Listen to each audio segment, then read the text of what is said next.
Let the words of my mouth and meditations of our hearts be acceptable in your sight, O Lord, our strength and our Redeemer. Amen. Well, you already heard from Tom that Christmas is not over.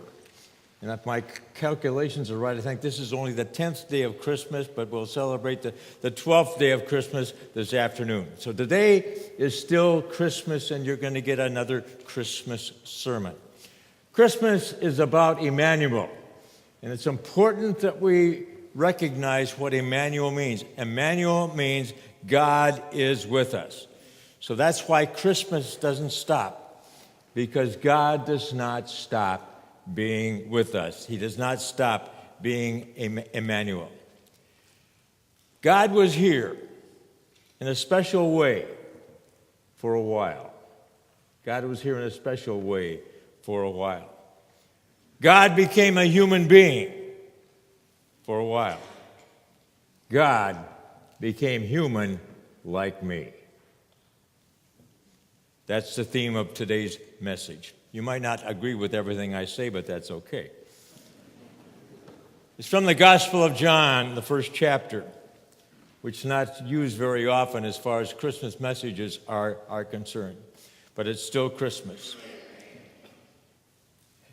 The Gospel that Lane read today is not one that's used on Christmas Eve. People would be very disappointed if Christmas Eve dwelt on the Gospel of John and not the Gospel of Luke. Because people want to hear about the stable, the manger, the shepherd, the angels, and the packed up inn at that time. People like to have a nostalgic Christmas. The Christmas story from John is not the story that we teach children. It's not used as a pageant for Sunday school Christmas programs. The gospel story in John is more theological. So I'll give you some of that today.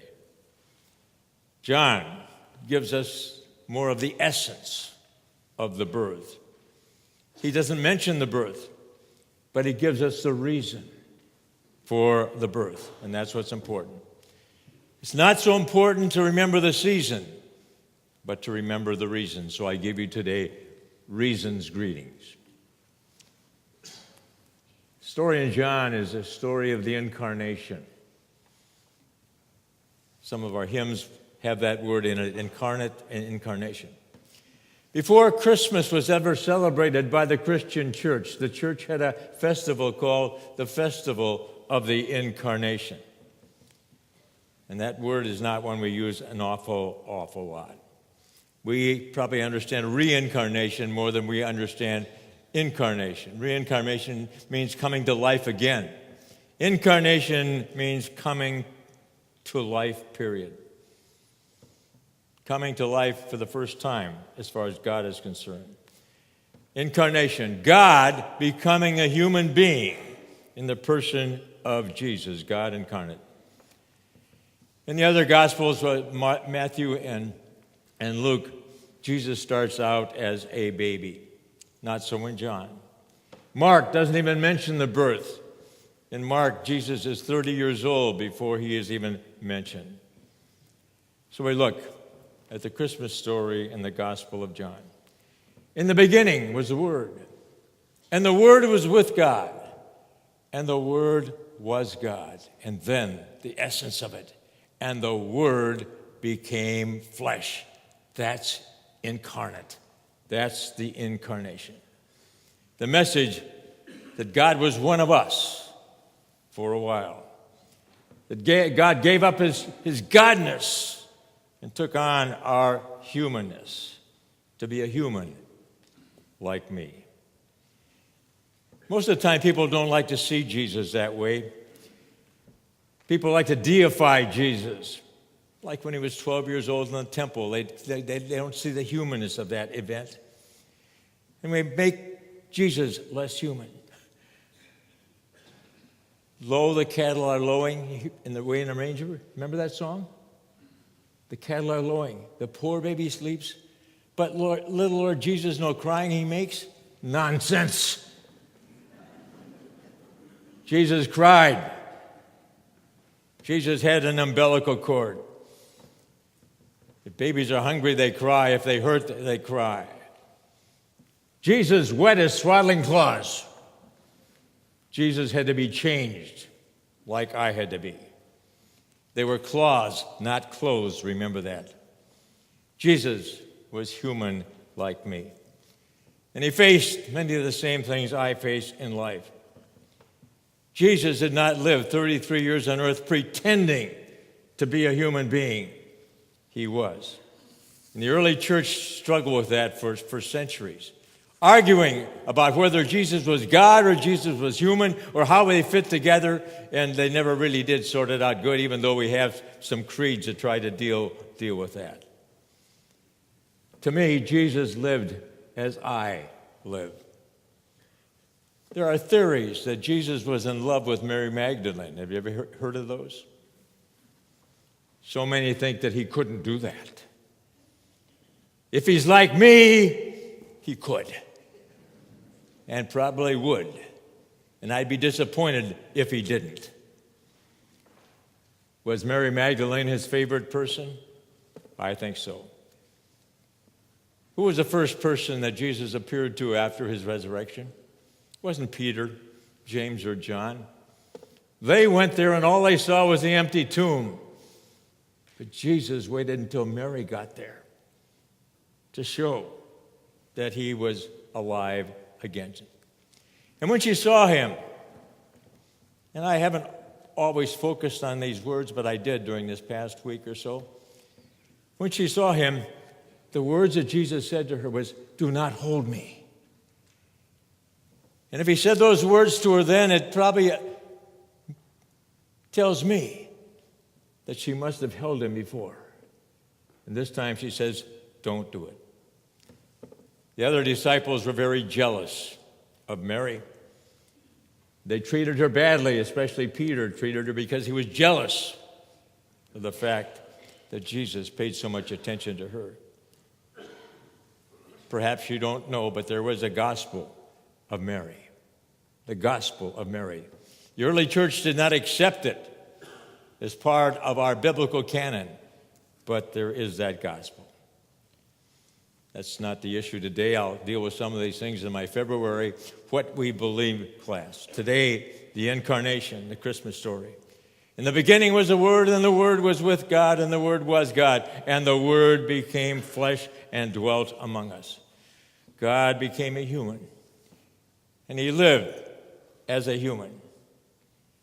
Jesus lived as God would have us to live.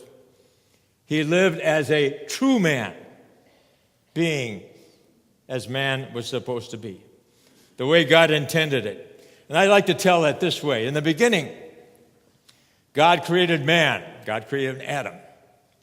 And Adam didn't live up to the expectations of God, so Adam was a flop. And you've probably heard this expression before. So God probably said, if you want a job done right, you got to do it yourself.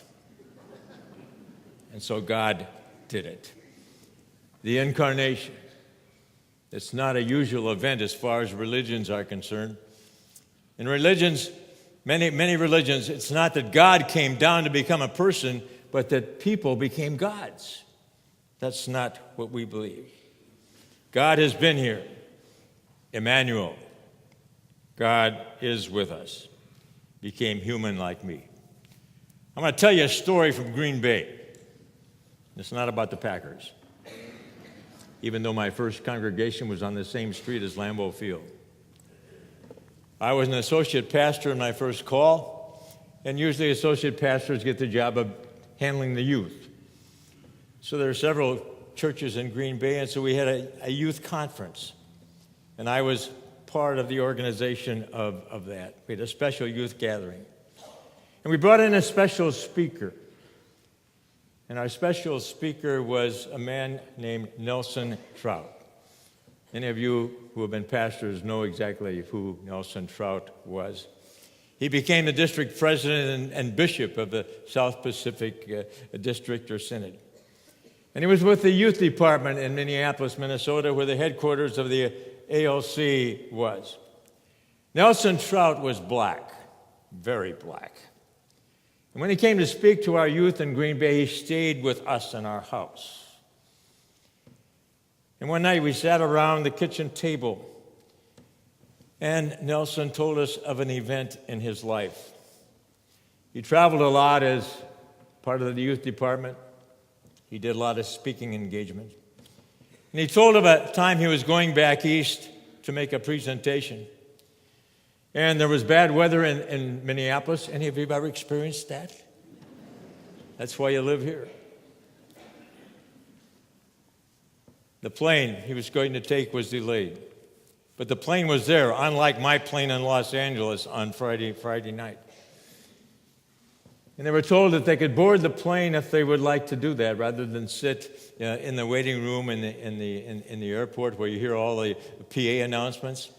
So Nelson decided he would sit in the plane and he would be able to work on his notes for his speech while he sat there. Only a few people got on the plane. But one white man came in, and Nelson was sitting there, and the man asked Nelson, "Is the seat next to you available?" And of course, Nelson said, "Well, yes, it was."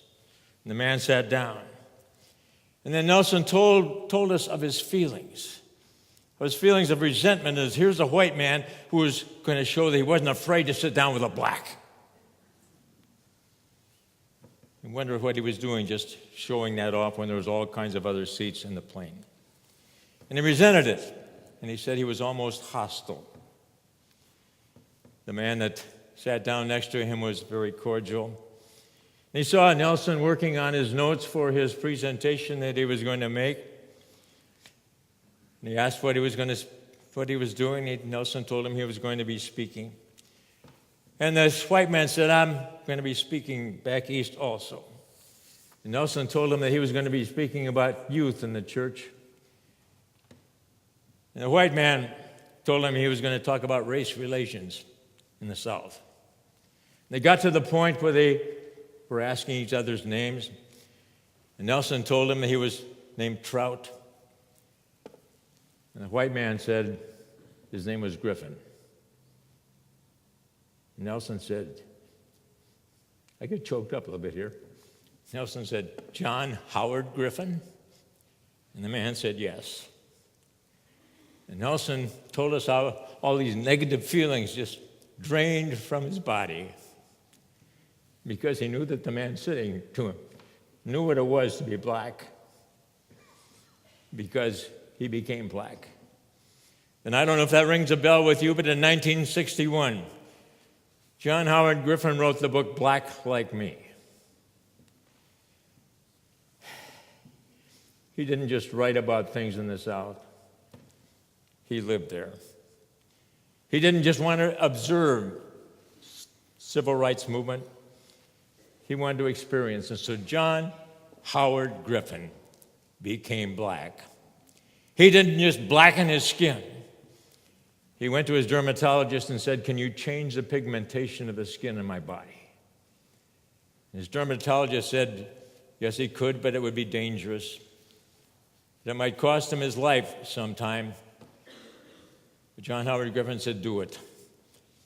And so his entire pigmentation was made black. He couldn't go back to a white hotel room at night and wipe the black off. He lived as a black. That's kind of what the incarnation is all about. He stood at the back of the bus, went to the black porta potties like any other black would do, and he lived that way. His skin change of color eventually cost him his life. But he lived, and he became a real black person. That's what the incarnation is all about. That's what God didn't become black. The Word became flesh and dwelt among us. Human. God became like me, and God became like you. and lived that. That's the incarnation. That's the Christmas story from John.